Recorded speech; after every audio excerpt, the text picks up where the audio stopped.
शाहू फुले आंबेडकरी चळवळीविषयी बोलत असताना, पक्षाविषयी बोलत असताना आदरणीय कांशीराम साहेबांनी उत्तर भारतातून जे परिवर्तन निर्माण केलं, विशेषतः उत्तर प्रदेशामध्ये 4 वेळेस सरकार आणली, BSP पक्ष राष्ट्रीय पक्ष निर्माण केला आणि कांशीराम साहेब यांनी स्वतः लग्न केलं नाही आणि दुसरं भ्रष्टाचार या कोणत्या घोटाळ्यात ते नव्हते. समाजाची प्रामाणिकपणे सामाजिक राजकीय उन्नती आणि राजकीय सत्तेच्या माध्यमातून करण्यासाठी त्यांनी पक्ष निर्माण केला. त्यांनी त्यावेळेस साधनं नसतानासुद्धा त्यांनी सायकलवर सर्व राज्यातून देशातून BSPचा प्रचार केला, BSP वाढविली आणि ते विशेषतः त्यांच्यानंतर आंबेडकरी चळवळीविषयी, शाहू फुले पक्षाविषयी बोलत असताना जे कोणी नेते झालं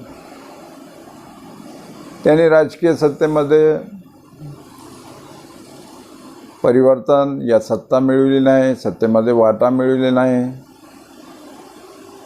कसल्याच पद्धतीचं राजकीय सत्तेकडे वाटचाल करण्याचा प्रयत्न केला, पण ते साध्य करू शकले नाही. मायावती असेल, कांशीराम साहेबानंतर मायावतीने सुद्धा बसपा पक्ष वाढविण्याचा प्रयत्न केला ना.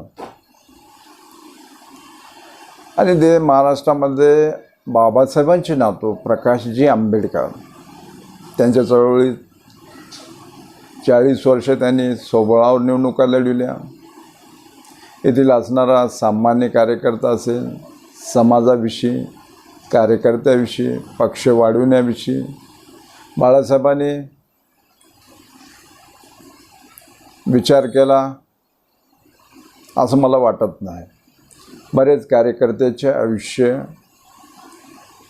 बाळासाहेबांच्या पाठीशी, बाबासाहेबांचे नातू म्हणून उद्ध्वस्त झाले. आज बाळासाहेबांविषयी एक सामाजिक परिवर्तन, राजकीय परिवर्तन बाळासाहेब महाराष्ट्रामध्ये करतील. येथील SC ST समाजात, तसेच विशेषतः बौद्ध समाज, त्यांनी येथील बौद्ध समाजाच्या कार्यकर्त्याला पदाधिकारी केलं नाही, त्यांना कधी तिकीट दिलं नाही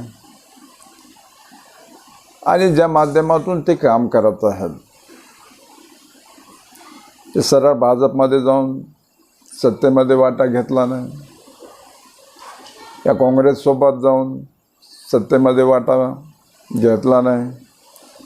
पण येथील सामान्य गरीब लोकांनासुद्धा मी सांगत नाही तर बाळासाहेब भाजपचे काम करतात असं वाटत आहे.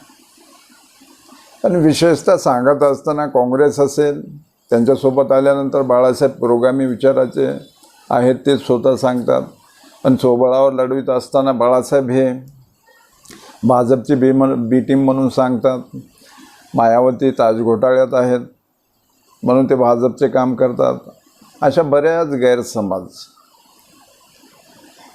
विरोधी पक्ष करत आहेत असे नाही, तर त्या पद्धतीने आपले नेते त्या पद्धतीनेच कामसुद्धा करत आहेत. ज्या ठिकाणी स्वतः निवडून येण्यापेक्षा समाजातील लोक, समाजाचे उमेदवार निवडून आणणं गरजेचं असताना स्वतः निवडून येणं, समाजाचे उमेदवार निवडून आणणं, पण ज्या ज्या वेळेस निवडणुका लागतात त्या वेळेस मायावतीचा पक्ष असेल त्या ठिकाणी ते मिश्रा म्हणून ब्राह्मण समाजाचे ते पक्ष चालवतात आणि महाराष्ट्रामध्ये भाजपचे RSSचे कार्यकर्ते येतात. हे सर्व पेरणी केल्यानंतर कापण्यासाठी दुसरे येतात, उमेदवारी भरतात आणि ते प्रस्थापित पक्षाच्या किंवा भाजपच्या लोकांकडून पैसे घेऊन प्रचार करत नाही. तर या माध्यमातून येथील ज्या पद्धतीने राजकारण चालू आहे, तर सत्तेमध्ये परिवर्तन करायचं असेल, सत्तेमध्ये येथील बौद्ध समाजाला, SC/ST समाजाला, OBC समाजाचं सरकार देशामध्ये आणायचं असेल, तर जो उमेदवार निवडणुकीच्या तोंडावर आपल्याकडे येत असताना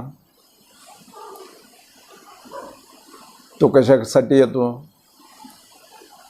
तुम्ही सर्व जागा लढवण्यापेक्षा मुख्य जागा जे निवडून येतात, ज्या ठिकाणी तो उमेदवार साम दंड भेद सर्व नीती यूज करू शकतो, त्या सर्व गोष्टी त्याच्याकडून पक्षाने उपलब्ध करून त्याला तिकीट देणं गरजेचं आहे. जर तुम्ही 40 वर्षामध्ये काम करत नसाल तर त्यावेळेस काम करून सुद्धा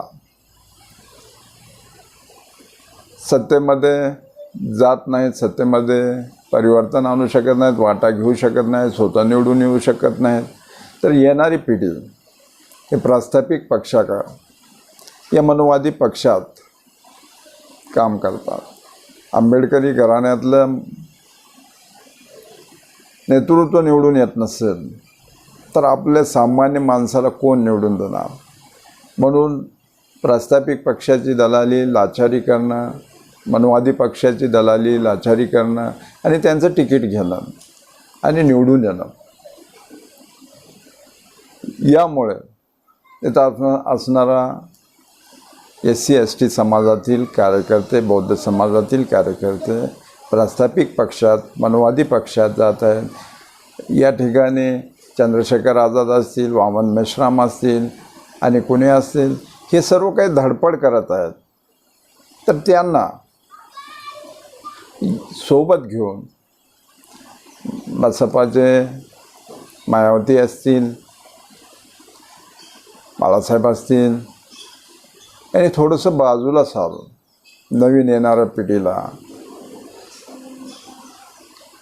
विशेषतः एकाच जातीवर राजकारण होत नाही हे मला माहीत आहे, पण ज्यावेळेस भीमा कोरेगावचा विषय झाला, भीमा कोरेगावची दंगल झाली, त्यावेळेस बाळासाहेबांच्या पाठीशी सर्व समाज एका ठिकाणी आला. म्हणून बाळासाहेबांचं महाराष्ट्रामध्ये नेतृत्व अनेक वेगळ्या पद्धतीचं वर्चस्व निर्माण झालं आणि ते महाराष्ट्रसुद्धा बंद त्यावेळेस करू शकलं. पण वामन मेश्राम असतील, चंद्रशेखर आझाद असतील आणि आपले काही सामाजिक संघटना जे की प्रामाणिकपणे तुमच्यासोबत काम करत आलेले, अशातून सगळ्याच्या विचारातून जरा बाजूला तुम्ही सर्व बाजूला न जाता त्यांना पुढाकार घेऊन त्यांच्या पाठीशी राहून एकत्रित येऊन SC/ST आणि OBCचे नेतृत्व एकत्रित येऊन सत्तेमध्ये जोपर्यंत आपण जाणार नाही, देशामध्ये काँग्रेस असेल, भाजप असेल, एकाच नाण्याच्या दोन बाजू आहेत. आतापर्यंत भाजपने आरक्षणाला विरोध केला, जातीप्रथा मजबूत केल्या, त्याच पद्धतीने आरक्षणाला काँग्रेसने सुद्धा विरोध केला, जातीप्रथा मजबूत केलेल्या आहेत. म्हणून या सर्व गोष्टीचा आपण भाजपला रोखण्यासाठी, संविधान वाचवण्यासाठी येथील काँग्रेसला, SC/ST तसेच विशेषतः महाराष्ट्रामधील बौद्ध समाज, उत्तर प्रदेशातील सांबार समाज यांनी काँग्रेसला मतदान दिलं किंवा समाजवादी पक्षाला मतदान दिलं. त्याच पद्धतीने देशात विविध ठिकाणी संविधान वाचवण्यासाठी येथील आपल्या स्वतःचे आंबेडकरी विचारधाराचे पक्ष सोडून त्याने काँग्रेसला मतदान केलं. पण ज्यावेळेस या ठिकाणी उमेदवार देत असताना तो साम दंड भेद सर्व नीतीनं निवडून येणारा उमेदवार असाच दिला पाहिजे. विशेषतः तुम्ही जागा कमी लढवा, पण उमेदवार निवडून येणारे त्या ठिकाणी महाराष्ट्रात 288 जागा आहेत.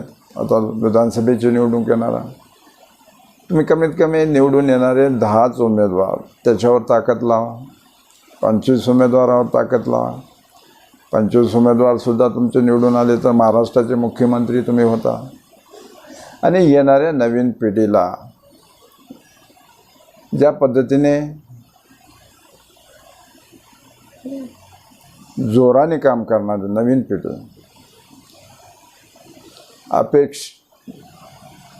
काही साध्य होत नसेल त्यावेळेस निराश होऊन स्वार्थासाठी म्हणण्यापेक्षा स्वतःच्या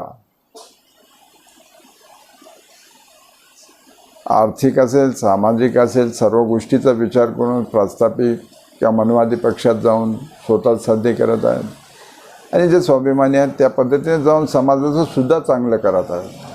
आता मी ज्यावेळेस आतापर्यंत आदरणीय बाळासाहेब आंबेडकरांच्या पाठीशी बाळासाहेबांचंच काम केलं, पण सध्या जवळजवळ 40 वर्ष, आता माझं 50 वर्षे वय होता.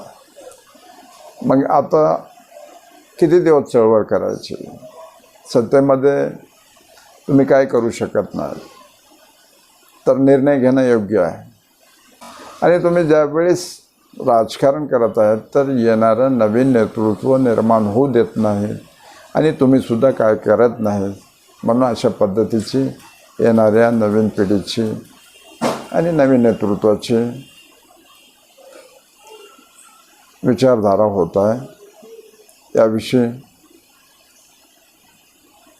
येणाऱ्या निवडणुकीत आदरणीय बाळासाहेब असतील या कोणत्याही निवडणुकीत येथील आपले विचारधारेशी, आता विशेषतः भाजप त्यांच्या विचारधारेच्या लोकांशी विभागणी होणार नाही अशा पद्धतीचं राजकारण करून त्यांना एका ठिकाणी आणतं आणि एकत्र निवडणुका लढून ते सत्तेत जातात. त्या पद्धतीने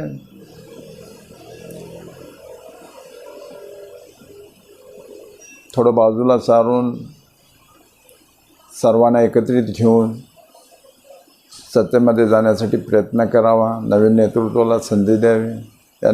या ठिकाणी मी थांबतो. सर्वांना क्रांतिकारी जय भीम करतो.